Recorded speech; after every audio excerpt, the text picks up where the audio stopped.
Inny przyjaciel z dzieciństwa, nieco starszego, to już była polska szkoła, to była ulica Elektoralna, gdzie mieszkałem, gdzie chodziłem do szkoły. To był bliski mój serdeczny przyjaciel, to był Sławek Maśliński. On jest profesorem medycyny, być może przeszedł na emeryturę, nie wiem, na Akademii Medycznej w Warszawie. Jego ojciec był profesorem medycyny w Łodzi.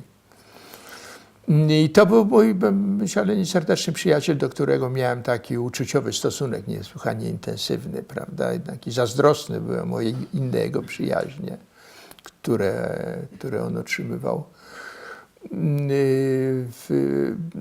No i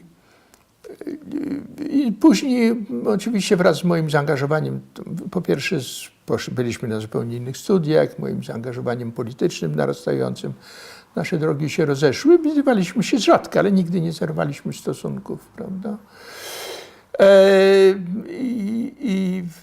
I właściwie ja zerwałem, o czym on nie wiedział zapewne. To było po 1968 roku, kiedy na jednym z pierwszych widzeń, czyli już po zamknięciu śledztwa, kiedy widziałem moją pierwszą żonę, zapytałem się o konkretnych przyjaciół, czy ona ich widuje. Znaczy chciałem widzieć, jak się zachowują różni przyjaciele. Jak ona mi powiedziała, że przez pół roku się nie odezwał, to ja go skreśliłem kompletnie.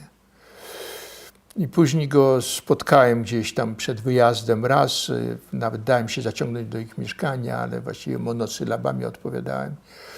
I niedawno o tym wspominałem, już paru moich przyjaciół szkolnych odezwało się, widziałem jego i to też zakończyła się, właściwie chyba z jego inicjatywy, ale też niewiele mieliśmy do powiedzenia sobie. Ja miałem sentyment ogromny z czasów dzieciństwa i to takiego, można powiedzieć, do końca, to nie tylko dzieciństwa, do końca szkoły, prawda, więc to był już taki